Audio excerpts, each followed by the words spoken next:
Thank you so much, everyone, for joining, and welcome to this joint webinar between the UN Global Compact Network Australia and Accenture Australia, shining a light on the SDGs and Australian business approach.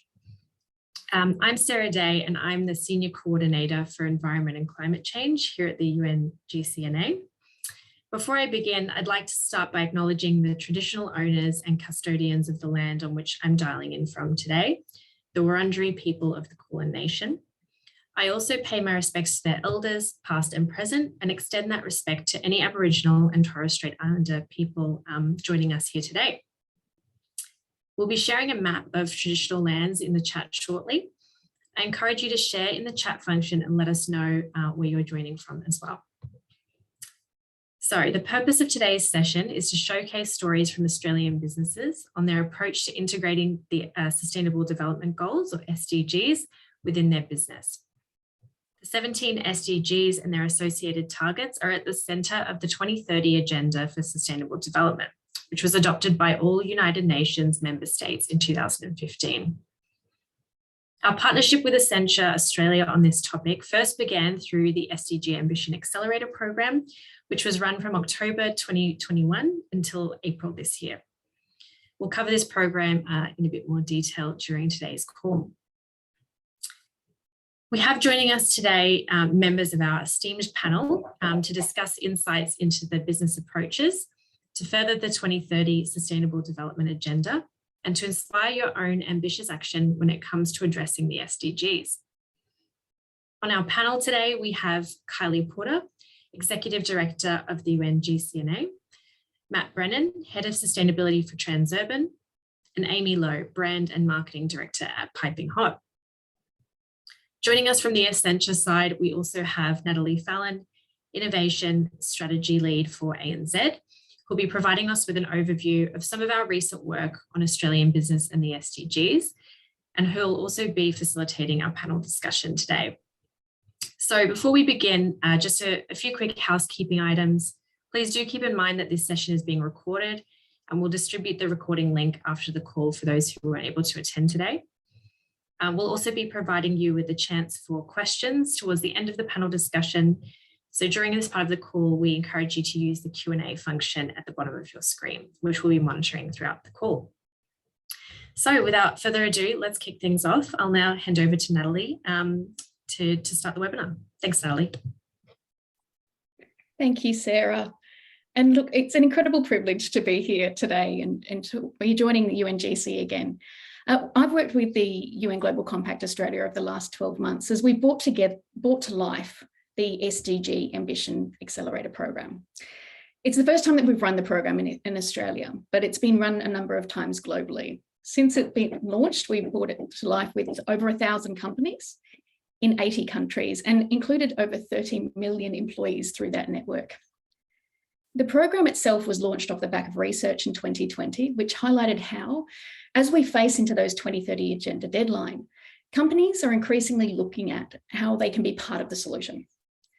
But we know with this unique window of opportunity we have now to integrate the SDGs and help build more inclusive and sustainable societies, the challenge of scaling and creating the impact that's required and translating those SDGs into meaningful action within organisations is incredibly complex. So we've worked together with the UN Global Compact to bring to life the program. And I'll talk about it just for a moment for those of you that aren't as familiar with it, not going into detail today, but I think it's important because it actually started the reason for this discussion. The Ambition Accelerator is a program that runs across 6 months and brings together a number of different businesses through a global kickoff, deep dives, on-demand courses and working sessions. It's all about aligning a vision around where is it that you can make the most impact, and then setting that translating that into an action plan that's really meaningful for your business. And thinking about those pathways that you have available to you, the stakeholders that you need to engage with to bring it to life, and also thinking, obviously, from the innovation perspective around what are those technologies, capabilities, and complex systems that you operate within, and how do we think about those and leverage them to benefit to create further impact. As the slide there says, there's a number of different things that we work through, but particularly what I wanted to talk about was the collaboration with peers, because this is what really brought us to the point of the conversation today. We have an incredible opportunity through those working sessions to actually engage with different business leaders across Australia, to hear about what they're doing within their organisations. We saw the power that was created when people within different organisations, different industries, with similar challenges, were able to spend time, slow down, and think about what can we learn from each other. We certainly saw some of the most amazing things happening within different businesses, but we also recognised that there were a lot of challenges. And by sharing those challenges and thinking creatively together around how might we solve for them, we were able to unlock opportunities that might not have been found if they were alone. So as we finished the program earlier this year, we thought, how do we amplify this? This is incredible, what's happening within Australian organisations, and how might we bring that to life for other people who might not have had the chance to experience it yet? So today is actually a preview of a piece of research that we'll be bringing out in October, which will be talking about what are those specific things that businesses are doing. We went through and we actually spoke to a number of different organisations and sought to find what are those common themes that are creating success for them in the Australian context that might be useful for others to learn. We also, through that process, were privileged to hear a lot of the stories of what businesses are doing and found it quite inspiring. And so we brought those stories together in what's really a showcase report that'll be coming out next month. But today is a preview and a conversation with two of those incredible businesses that are involved in that upcoming research. So with that, I would like to now invite some of our panelists, and I'm going to switch across some people here, Amy and Matt and Kylie from UNGC. Thank you all for joining us today. So look, I have the incredible privilege of knowing each of you and have had the chance to hear what you're doing. But for the people on the call today, it might be worthwhile just if you wouldn't mind, and Kylie, start with you. I know that a lot of people will be familiar with your face, but just to introduce yourself and the UNGC a little bit, and then we'll go alphabetically with Amy and Matt. Sure. Hi, everybody, and great to be here today. And apologies about my voice. I've come back from UN General Assembly week with a chest infection, so don't sound 100%. For those who aren't aware of who or what the UN Global Compact is, we're the world's largest corporate sustainability initiative. So the UN Global Compact Network Australia, or UNGCNA, is the Australian business-led division of the United Nations Global Compact. So we work with just over 250 organisations, predominantly businesses, so across of small to medium enterprises and large corporates, on helping them contribute more broadly to societal goals through the lens of the SDGs, but first and foremost, helping them act more responsibly. And we do that by using our 10 principles, or the UN Global Compact's 10 principles, which are broadly principles around labour rights, human rights, environment, and also anti-corruption. And so here in Australia, we have 4 what we call work streams, one on environment and climate change, one on business and human rights, one on anti-bribery and corruption, and we overlay that all with the UN SDGs, and also run a couple of programs specific to the SDGs. So one of which is the SDG Ambition Accelerator, which we're here to talk to you a little bit about some of the successes of the first program. We're also running that program starting in October, and applications for that shut this week. So if you would like to know more, Nick's very kindly posted a link to that in the chat, and happy to talk more about it. The other program that we are involved in is the SDGs, or the CFO Coalition for the SDGs, which is another program which really helps companies, or in particular CFOs, understand how to integrate the SDGs into their business planning. In terms of my role, I'm the executive director. My background is predominantly corporate, so I came predominantly from financial services, but have also spent time working for large consulting firms and not-for-profits. So very pleased to be here today, but I'm going to hand over to Amy before I lose my voice. Thanks, Kylie. My name's Amy Lowe. I'm the Brand and Marketing Director for Piping Hot. If you grew up in Australia, you maybe grew up wearing piping hot clothes, or that's what I commonly hear. So we're an Australian surf brand, and we're deeply connected to the ocean. we've really been focused on reducing our environmental impact, protecting oceans, and our mission is to make sustainable surfwear affordable for families. So what that means is at the moment, every product, a piping hot product, is made with low impact materials, and we have a family offer of apparel, swim and footwear that we retail at Target stores across the country. My background has been mainly in fashion and retail and branding, and steering this ship a little on the sustainability side, working very closely in mapping out what is our sustainability, what are our sustainability goals and actions, and how do we get there. I think I might be next. Afternoon, everyone. Matt Brennan. I head up sustainability at Transurban. For those of you who don't know, we develop and operate toll roads in Australia, the USA and Canada. And our business strategy is by understanding what matters to our stakeholders, we create road transport solutions that make us a partner of choice. So we have a strategy which has been informed by the UN SDGs, and I'll talk more about that later on. But I think that the SDGs really provide enormous opportunities for corporate Australia. So I'm delighted that the United Nations GCNA and Accenture have led this work, because I think there are lots of fruitful discussions to be had. My background is corporate sustainability. I've been working in the area with corporates for about 15 years, and prior to that, a lot of work in the environmental management side of things. Brilliant. So I think, as everybody can see, incredible powerhouse of a different experience coming together for today. And I think it's a nice showcase of some of the microcosm of what's coming out in the report. But Kylie, I feel a bit mean, but I am going to start with you with a question. And just for everybody on the webinar today, I'm going to ask a few questions of the three panelists, but do encourage you to use the chat, share the questions that you have. I've left some time at the end for that, but share them through and we'll try and moderate them to make sure that we get the themes that emerge. But Kylie, you're regularly engaging with businesses, and with that, how are you seeing their approaches to the SDGs evolve? Yeah, sure. So it's quite interesting, actually. It's evolved a lot. I've been in this role now for just over 4 years, and there's definitely very big changes. I am still talking to a lot of businesses to get them to understand what the SDGs are. So it's fair to say that it isn't completely in the day-to-day vernacular within business, but there is far greater understanding. And I think the success of the SDG Ambition Program for the first round this year is testament to that. In that we didn't actually have to explain what the SDGs were to a lot of people to get them on board.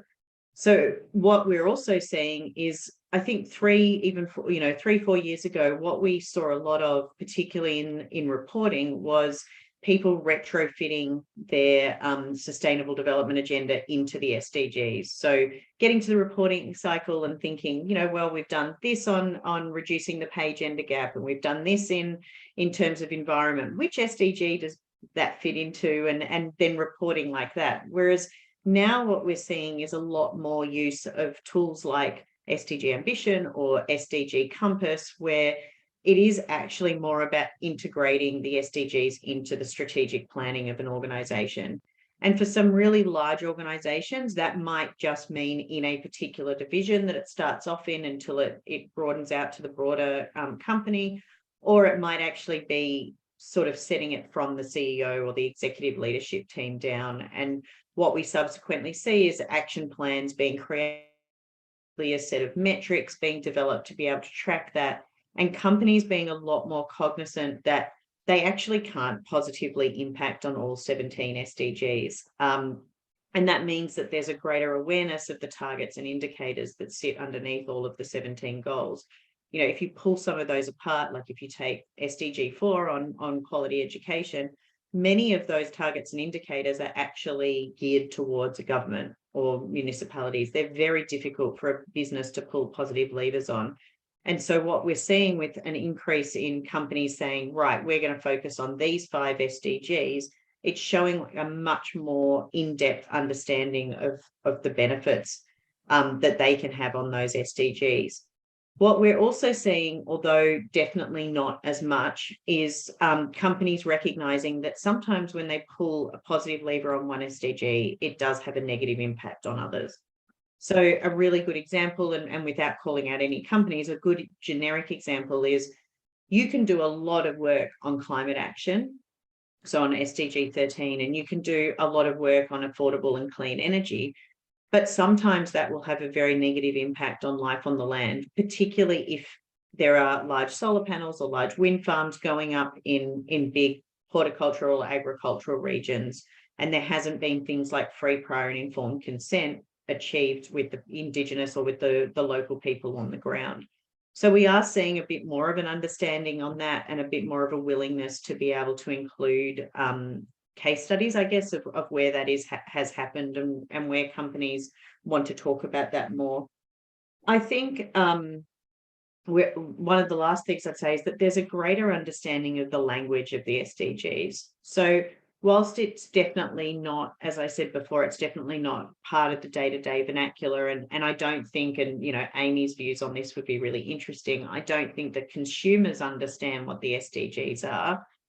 We are able to talk about it at a corporate level in terms of the broader sustainable development agenda, and then be able to pick out a few of the SDGs and the positive impact there. So I think it's maturing.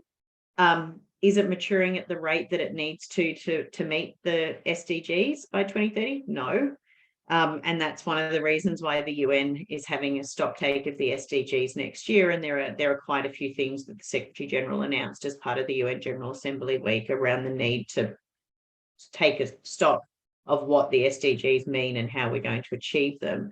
But I think we've come a very long way since 2016, and I am seeing those efforts ramp up considerably within businesses. Yeah, I think a lot of brilliant points I'd love to dive into there, but might pick up actually on one of the things you said about that prioritization and the fact that, within the 17 SDGs, it is important to know where to put the effort. And Matt, thinking about yourself and what you're doing with Transurban, what do you think other Australian businesses can do to understand where they might have their area of influence? What have you done within Transurban? Natalie, there's a lot of, we try to approach things from a very practical point of view. And so there's, I think there's incredible opportunity.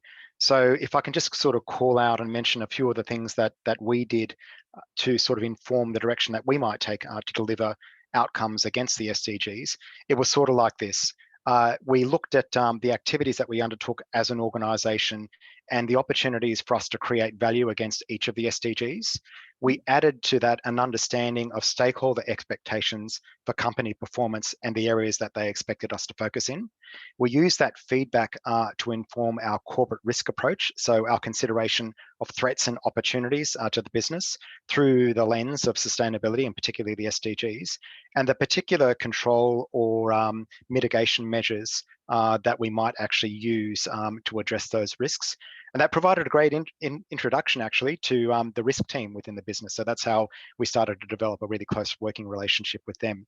So we then took all of that into account to determine where we can influence and create impact on those SDGs.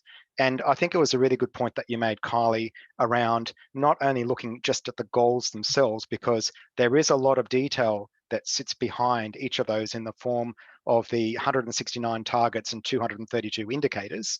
And that often paints a clearer picture around the intent of a specific goal. And then that makes it a lot easier for a company to really understand where those opportunities exist. And through that process, you'll sometimes find surprises, for example.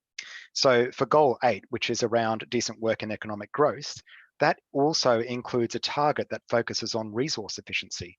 And you'd probably miss that unless you'd had sort of like a deeper dive into the goal and understand exactly what the specifics of that goal are. So what we did then was we prioritized those activities that were going to help the company grow or maintain revenue, meet or exceed key stakeholder expectations, help us realize those opportunities or reduce those risks. And then importantly, where were the areas that we could make a real difference? What were the unique aspects about our company that gave us an opportunity to really move the dial on certain goals, indicators, or targets? So an example of that for us was around road safety, where there's a target there around reducing global deaths from road accidents by 50%. So that really sort of resonated strongly with us. I think what you can do then to sort of, after you've identified all the specific areas of opportunity, is think about ways of categorizing them, and if you like, bucketing activities into groups of focus that make sense for your organization.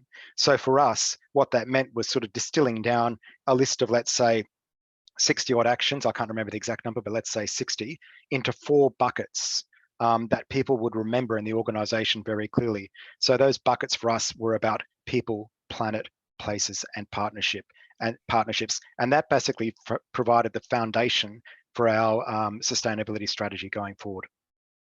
Yeah, I think it's a particularly robust approach that you've taken. And I think that consideration of the risks as well as the other parts of the framework was something that we heard a lot talked about when we were engaging with organisations, to actually think about that maturity of approach. But Amy, talking to you then, with, you know, the importance of oceans is really embedded into everything that Piping Hot does. But for you, in terms of prioritising, where do you focus your efforts? Is it a similar approach for you, being a smaller organisation? There are some similarities. Certainly, we started a process where we really investigated what our purpose is, considering all of the impacts of fashion on the ocean, and like the 3 direct threats to the ocean: water pollution, plastic pollution, carbon emissions, and then how do they connect in? How do we draw that line with what our core business is in fashion, and how do we actually create a positive impact and reduce our environmental impact? There's lots of different definitions for sustainability, and there's a lot of confusion and definitions for sustainability in fashion, and lots of different approaches as to what you want to focus on. As a small organisation, we knew that we couldn't do everything. And also, it's been really important for us to focus on who our consumer is. So we really want to offer an affordable, accessible solution. We don't want to have the most sustainable product that no one can purchase and no one can wear, because that doesn't serve our consumer base. It also, we recognise that the solution for oceans needs to be scalable, and we need an urgent solution in order to address these big issues. I guess we had a similar approach in terms of creating our own impact framework, which Matt has kind of taken a little bit of a slightly different starting point, but we ended up with an impact framework that made a lot of sense for our business and connected us to purpose, so we could define what we meant by sustainability for Piping Hot. And then we used the SDGs and integrated with those almost as a checkpoint, because if we want to make a contribution to a global effort, recognizing that we can play a small role within our industry, but even beyond our industry, we wanted to make sure that at least it wasn't us coming up with our own unique theory on what we could do to tackle the SDGs or just our own unique solution for sustainable fashion, but also let's have a look at how can we play a key role in any of, or have a voice in any of the other SDGs. One of the things that I also thought that I would reference is that we've taken quite a lateral view on the SDGs, and actually one of the other partnerships that we've developed is with UNESCO and the Ocean Decade program, and that we've life below water, when you look at all of the unique targets there, it's quite hard for a fashion brand to be able to draw a very firm line between the targets in the life below water SDG, which is goal 14, and actually what is within our capability and operations. But on speaking to ocean scientists, it was very clear that we can play a role in communicating the science, and through our network of consumers, being across retail stores, speaking to families, we can actually highlight the priorities that ocean scientists have identified, and encourage innovation and thoughtfulness around tackling goal 14. Brilliant. And I think, you picked up on a bit there about that engaging with experts piece as well. And, certainly we know that in sustainability and the implementations of SDGs does require the support of networks and communities. And you're doing some really interesting things through your partnership with UTS, which I always found fascinating. But would you like to share a little bit more around the partnership itself and, you know, how you're engaging and making use of it. Yeah, absolutely. So we've moved all of our polyester materials into recycled polyester, but we also recognise that there are some real challenges with synthetic fibres. There's a lot of research going into microfiber shedding that directly impacts marine life and ocean health. So what we've been looking for is some sustainable textile alternatives to synthetic fibres. And in order to do that, we partnered with climate scientists at the University of Technology, Sydney, and we're in the process now of developing a prototype made out of seaweed. So seaweed is a bio-based material that's sustainably farmed, has positive environmental impacts and benefits to ocean ecosystems. So whilst we weren't intending for the solution to come from the ocean, it's perfect poetry for someone in marketing like myself, that it actually is from the ocean. But our intention is to create this sustainable alternative to polyester. We want to be able to remove our dependence on fossil fuels. It will accelerate our environmental kind of ambitions to be able to produce a completely new innovation that could solve this problem for the fashion industry, not just for piping hot, but across the significant global market for textiles. So polyester is currently more than 50% of the global textile market. It's not just used in apparel, but it's used in footwear, it's in medical arena, it's in industrial products, and it's in homewares. It is everywhere. And there are very few scalable solutions that beyond recycled polyester to be able to replace it. So I guess that partnership, we run a surf brand, we know about supply chains, we know about marketing, we know about retailing, we know, we've got a very creative and innovative team, but we have no climate scientists. We do not understand the chemistry of the fibers that we're using. It was really essential that we tap into the experts who have that deep knowledge of how do we actually, fundamentally change the offer that is not currently available in our market. Brilliant. I think, it really, when we talk about needing to take ambitious action, trying to transform the way that we use materials completely is, I think, a demonstration of that. Quickly before I pass to Matt, I might just comment. I can see a few people are raising their hands as well, and there's a few questions coming through in the chat. If you'd like to start popping your questions in the Q&A, I'll try and make some time for them at the end and try and capture them through there. But Matt, I might talk to you a little bit with the report that's coming out. One of the things that we particularly focus on with Transamit is about some of the reporting and measurement capabilities and the rigor that's been put into it. You've been doing that for a very long time, and certainly it's a more mature framework with a lot of things that people could learn from. So do you want to talk us through a little bit of the approach that you're taking there and how it's developed since you initiated it? Be a pleasure to, Natalie. So I think the first thing to note is that we needed to understand that the way that the SDGs were framed up in the beginning was that they were mainly focused on basically at the national level for national governments to use as a platform to create transformation in those areas.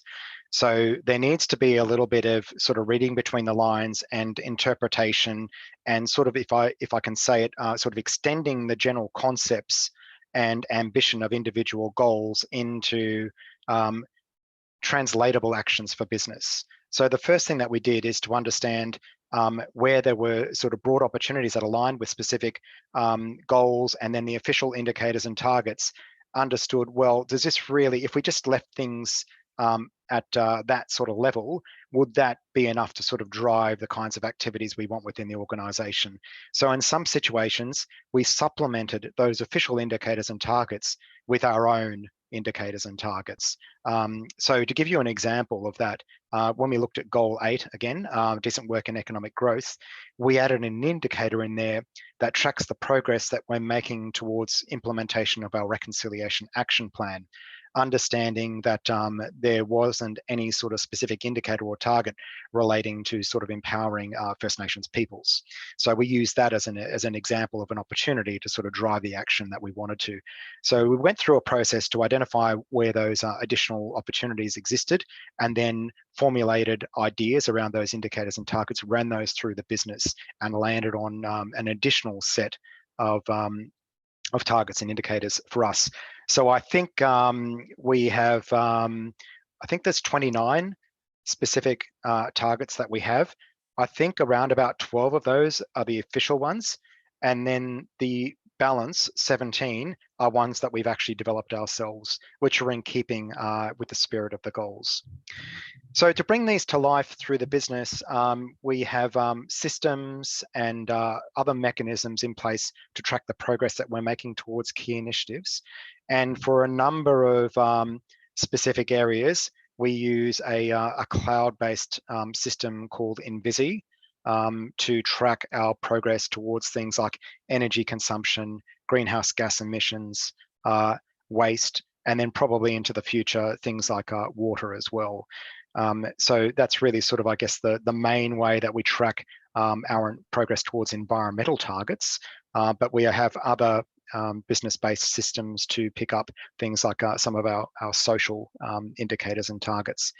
The process has evolved over time as the systems have become bedded down in practice within the organisation, and we've also found ways to sort of increase the breadth of coverage for certain systems as well. So for example, coming back to that environmental data again, we've worked out a way for our contractors to input environmental information into that Envisi cloud-based system as well. So it's not us sending surveys or forms all the time to the contractors. It's becoming a more efficient process over time. I think another thing that's really worth mentioning is that, and I think many companies are doing this, where there are robust third-party benchmarking systems or processes, it makes a lot of sense to align with those as much as possible. So we do that for our major projects in the infrastructure space.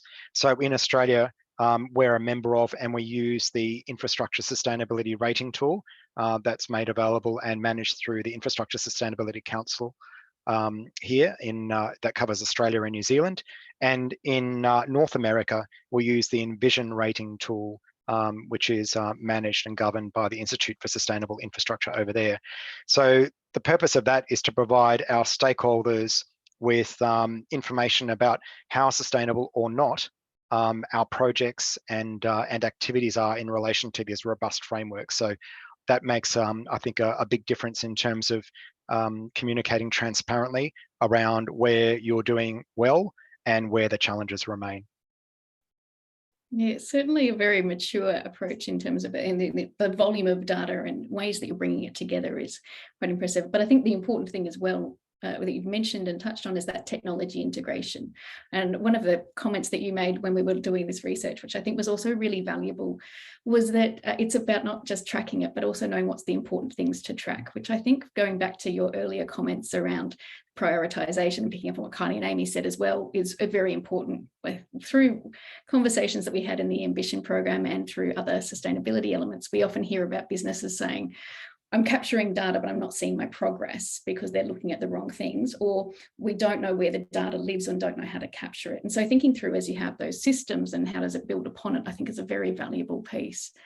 You mentioned before as well about, you talked about the risk teams being involved, and you talked there a lot about data coming from different places. You talked about contractors, and how does your internal employee teams, and actually, Amy, I'll throw this to you because I can see one in the chat is asking about how do you engage your suppliers. So thinking about the people involved in your network, what role do employees, investors, suppliers and customers play for you? And I'll start with you, Matt.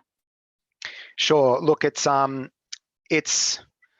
magnificent storm of good intent throughout the organisation. I mean, the SDGs have really provided a platform for us around internal engagement within the organisation, and it has been sort of like the catalyst for us forming deeper relationships with so many different parts of the business. And of course, as we go down and start to pursue initiatives and ideas through to practical implementation, those connections have become even stronger and basically become the way that things are done going forward. So I'll just give you a specific example and then I'll come back to the broader question. So one of the things that we decided early on was the need for us to transform to renewable energy use. And so we identified that the best way forward for us, considering that we are quite a large energy user in Australia, we needed quite a bit of energy to power the ventilation systems in tunnels, but also the lighting for roads as well. So we identified that power purchase agreements with 100% or 80% renewable energy content would be the best way for us to go forward. And as we started to understand what's involved with PPAs, and I'm sure that some of the people participating in the webinar or those that have dialed in will have had experience with this, they are incredibly complex areas. But the upside of that is that it creates opportunities for engagement with the finance teams, the legal teams, the risk teams and others in the business, and also say, for example, operations, marketing and communications teams. Now, all of those relationships are now much stronger as a result of just working through that one specific area of opportunity.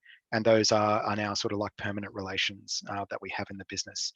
So from an employee point of view, we do annual employee engagement surveys.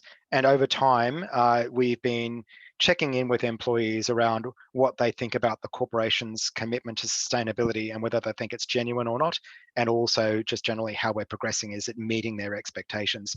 And so what we've seen over the years, particularly since we created the strategy and then in an ongoing manner started to deliver on the initiatives, that those responses were becoming more and more favourable over time. So it's cutting through and it's being recognised and understood by employees.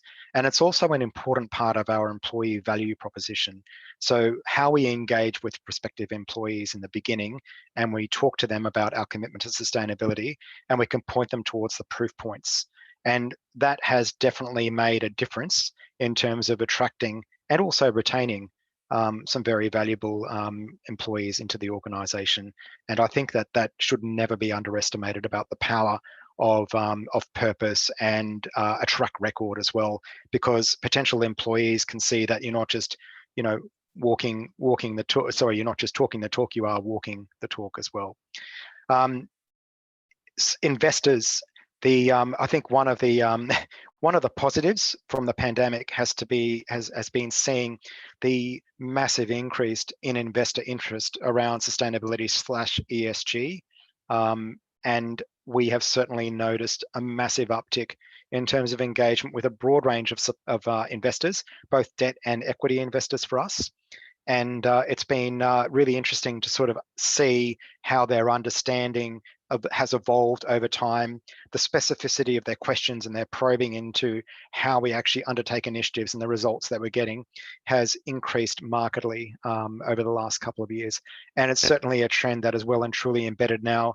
Many financial products, investment funds and so on are rebranding themselves and identifying their actual mandates. And a lot of those are based around sustainability and ESG principles. So that's been a really exciting thing to see.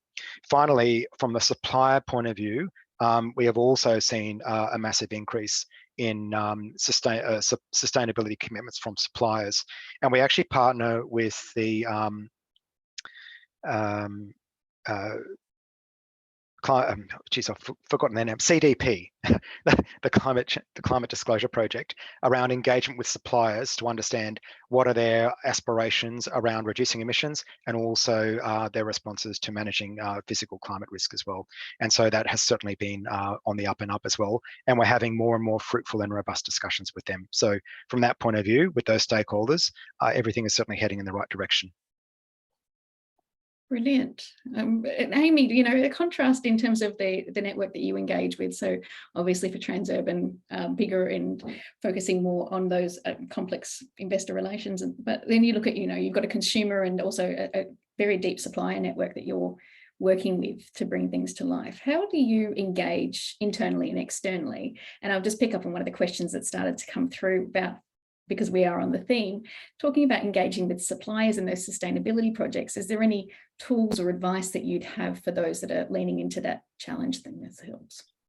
Yeah, well, typically we would start with why. Like, why have we embarked on this? What is our purpose? How can we contribute? I think whenever we speak to any stakeholder, whether they're internal within our organisation, the suppliers, our customer, retail partners, a lot of the issues that we're trying to address, they're aware of. There's some understanding that the oceans are in threat, that there needs to be some element of system change, and there's a frustration that it isn't happening fast enough and there's no tangible action that people can participate in.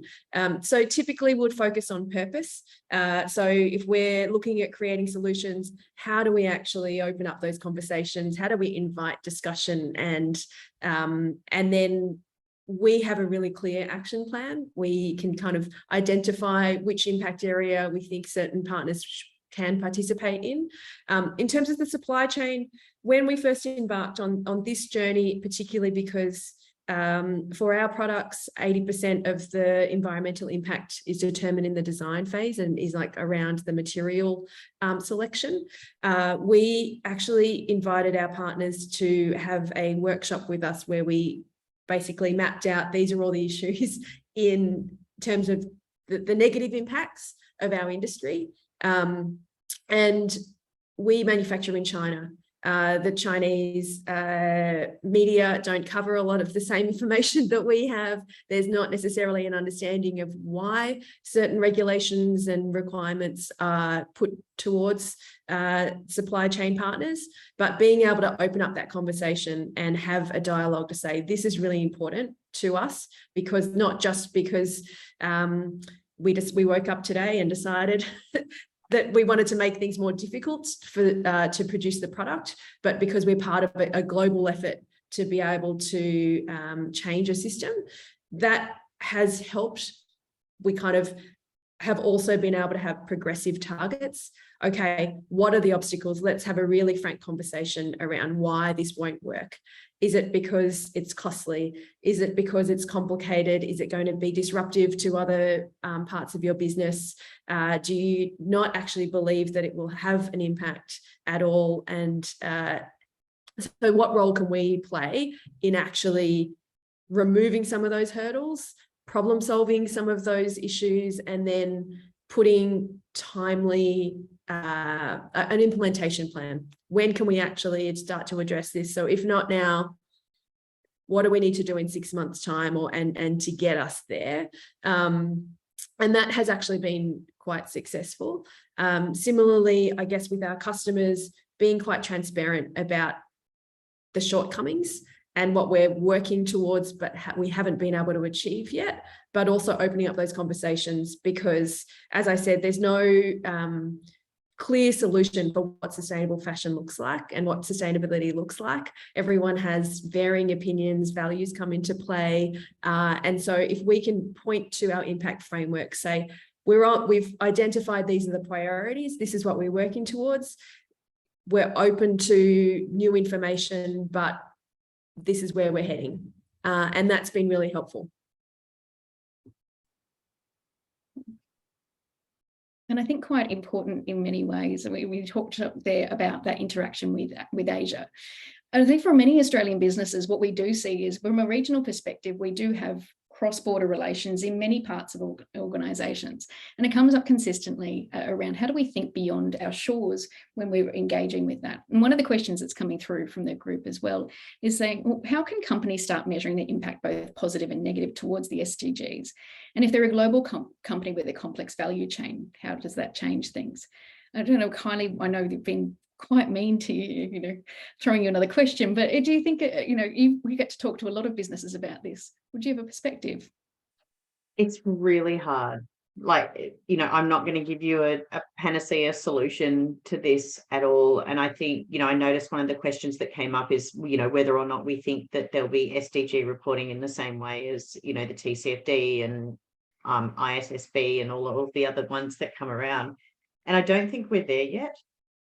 There's definitely been a lot of attempts by the Global Reporting Initiative, working with the UN Global Compact on ways to report on the SDGs, and happy to share some of those reports that were put together. But there isn't an easy solution, and tracking value chains, you know, Matt and Amy would know it far better than I do, that tracking those value chains is incredibly complex. And, you know, we all only have resources that stretch so far, right? So you're never going to get down to every single layer of supplier. So for me, you know, when I have those conversations, it really is, look at your priority areas, right? And that's your tier 1, your tier 2, hopefully your tier 3 suppliers. But, you know, as you do with people who are familiar with the Modern Slavery Act, that doesn't mean necessarily your tier 1, 2, and 3 suppliers by the amount of money that you spend. Look at it in terms of the impact that your company has with those suppliers, right? So the countries in which you're operating in, the nature of the products. So, you know, we know that in a modern slavery sense, there's a lot more modern slavery risk in, for example, the manufacture of bricks, or than there is or in horticulture in Australia, for example, than what there is on other service industries within Australia, right? And so it's making sure that your organization has a very solid view of risk. So, you know, to Matt's point earlier, working really closely with your risk team and with your procurement team is really fundamental, not only from a modern slavery perspective, but more broadly from an SDGs perspective. So when a company does set those priority SDGs, it is about understanding, okay, what areas of my business are going to understand our risk associated with those? Which areas do we need to engage in to understand the opportunities? How, you know, what are the areas that are going to give me some extra information so that I can understand how to report? And there won't be consistency. So the information, you know, the way Amy reports is different to the way Matt reports, but Amy might find similarities with other retailers, right? And Matt might find similarities with other infrastructure firms.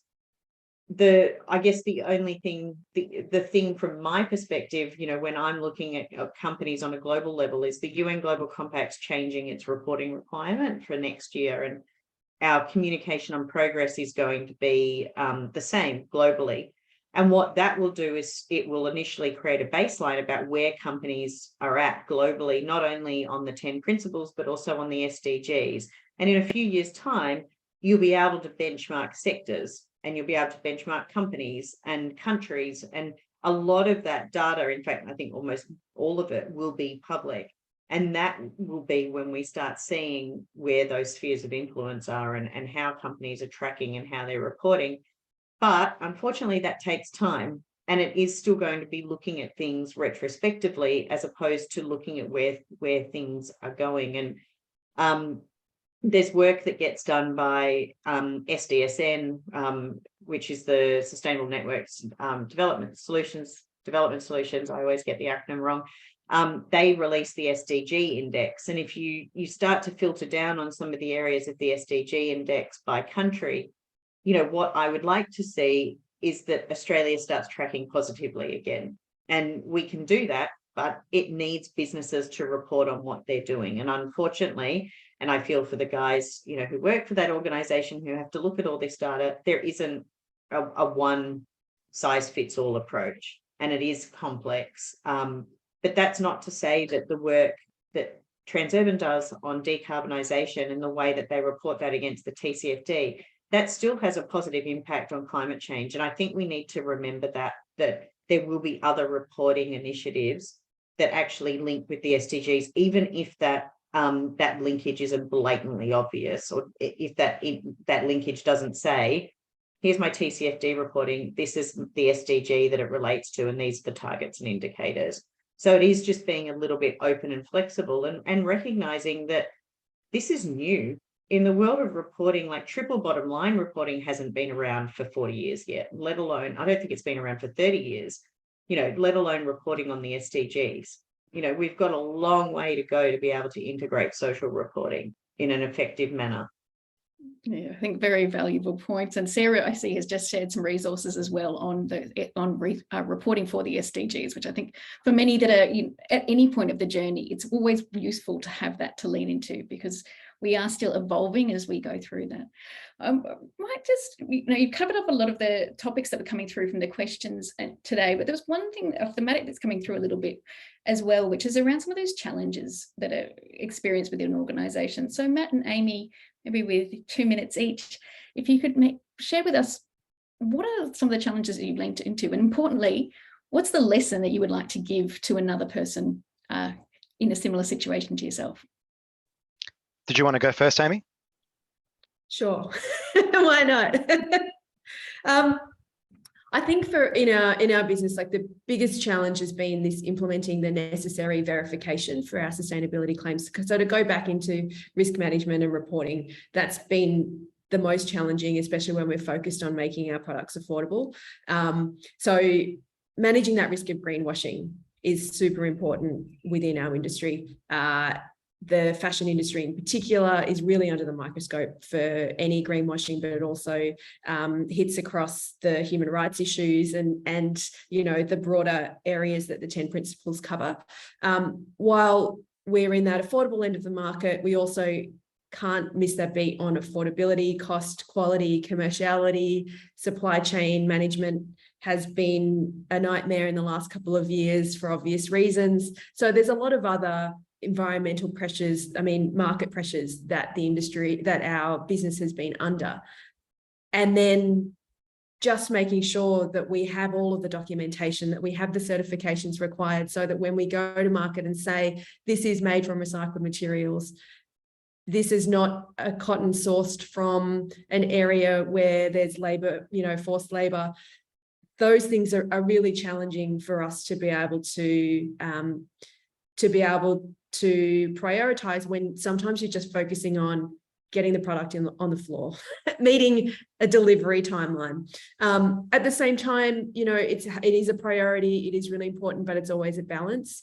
And it can feel even more ambitious to be chasing that bigger goal of transforming an industry when sometimes it feels like it's about to combust anyway under the usual, whatever with everything else that's going on. So I think that is probably the challenge and we're quite lucky that we have the endorsement of leadership. It's been a top-down kind of approach towards our sustainability goals and a focus on purpose. The fact that everyone within our business has a KPI connected in with sustainability has meant it's integrated, that we can be quick to respond to those risks, and we're very cognizant of them. So we recognize that it's not just a nice to have, it's really crucial in how we speak to our retail partners, to our consumers, and also to our team. It's really important, like we all really value that. So it's a challenge, but I think it's one worth pursuing.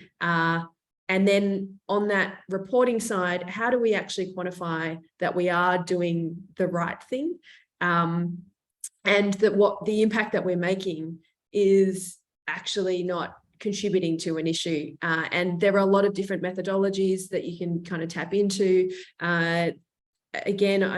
We often use networks. We're a member of a number of different organizations specific to our industry that enable us to report on SDGs using, third-party verification analysis, where they map out, we give them our data, and we're very transparent with that and say, okay, benchmark us, see where we sit amongst the giants in our world, which is, the Patagonias, the Adidas, the Nike. Like, let's see how do we stack up with against those organizations that have huge departments that are focused on R&D, that are focused on reporting, that are focused on packaging, that are we're outscaled enormously. But at the same time, I think that because we have this impact framework, we can really focus on what are the actions that are going to deliver results and what can we be really proud of that we can achieve quickly. So I'll pick up from there, Amy, some great points. So as we spoke before about identifying the relevant targets and indicators to deliver outcomes against the SDGs, sort of the next level of sort of decision making is around, okay, you know what you need to sort of get towards, generally speaking, but which way do you get there? What specific initiatives do you choose? And there are so many opportunities now in every area covered by the SDGs, and sometimes that can get pretty overwhelming. A lot of organisations have pretty small teams. I mean, we're a team of 6. We're very fortunate, I think, compared to many other organisations, and we do have budget as well, although it's not limitless, of course. But we really do need to identify what are those specific things that we're really going to go after that we do believe are going to have a significant impact, help transform and perhaps provide encouragement to others in our sector to follow where appropriate for them, and to make sure that these specific initiatives are going to appeal to as broad a range of stakeholders as possible, particularly in our case, investors and employees as well. So I think that's one of the key challenges, deciding which of those specific activities you want to pursue, understanding that there are quite long lead times to actually transform the way that things are done, and being patient around those and managing expectations.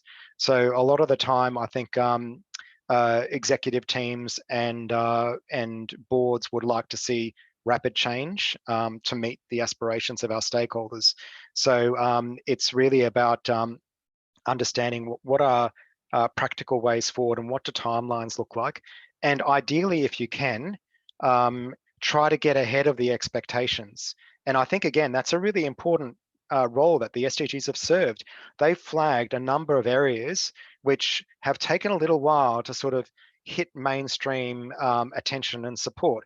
So for organisations that are looking at those, they're a bit of a lead indicator, if you like, in my mind, around where some of those areas of opportunity are. So I think it's about understanding how you actually are going to manage implementation of these initiatives over a period of time, and the resources that you require, and understanding that the payoffs won't come for some time. The other thing to note, and it's quite a big challenge, is that in some areas of sustainability which are still relatively emerging, there's no clear pathway forward at all.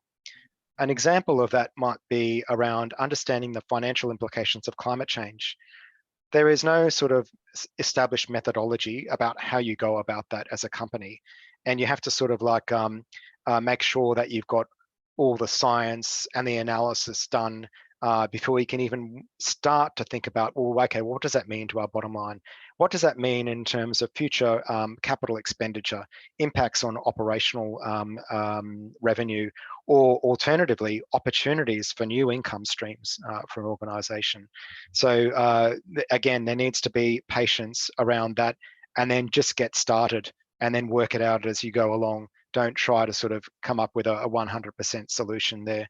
Another example around an area of challenge is, for us in particular, low carbon materials and decarbonisation of construction materials.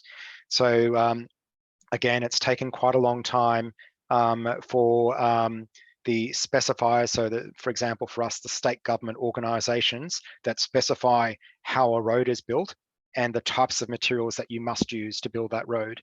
It's taken a while to get them to understand, okay, here are some opportunities to do things differently. We're evolving our specifications. We're moving them from prescriptive to outcome focused.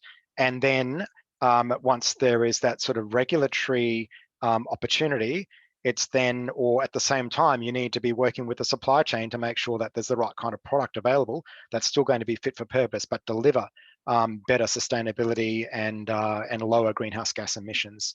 So I think those are a couple of reflections on some of the challenges, Natalie. Yeah, and I think, you know, you've touched on so many things, and we're winding down very quickly to the hour, and recognise we've had a great chance to discuss so many topics today. And I think it does speak to the complexity, but also the opportunity that exists for businesses in Australia. I was going to throw one more, and I recognise I haven't quite gotten through all the questions that were in the chat. So we'll do a bit of a synthesis and have a look through that as well. But wanted to thank everybody for joining us today. As I said, this is really the preview of a piece of research that will be coming out next month. What we really wanted to do was bring the Australian voice into the conversation. I think, as many of you know, we're not short of a bit of research about sustainability when you look on Google or out there in the world. But what we wanted to elevate was the Australian voice and the learnings that we can showcase from different Australian businesses.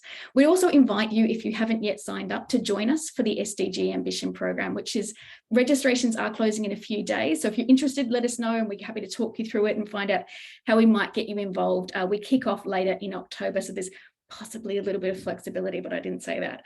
But look, we'd really love you to, because it's all about these important conversations. We do have a real target, a challenge ahead of us to meet that target.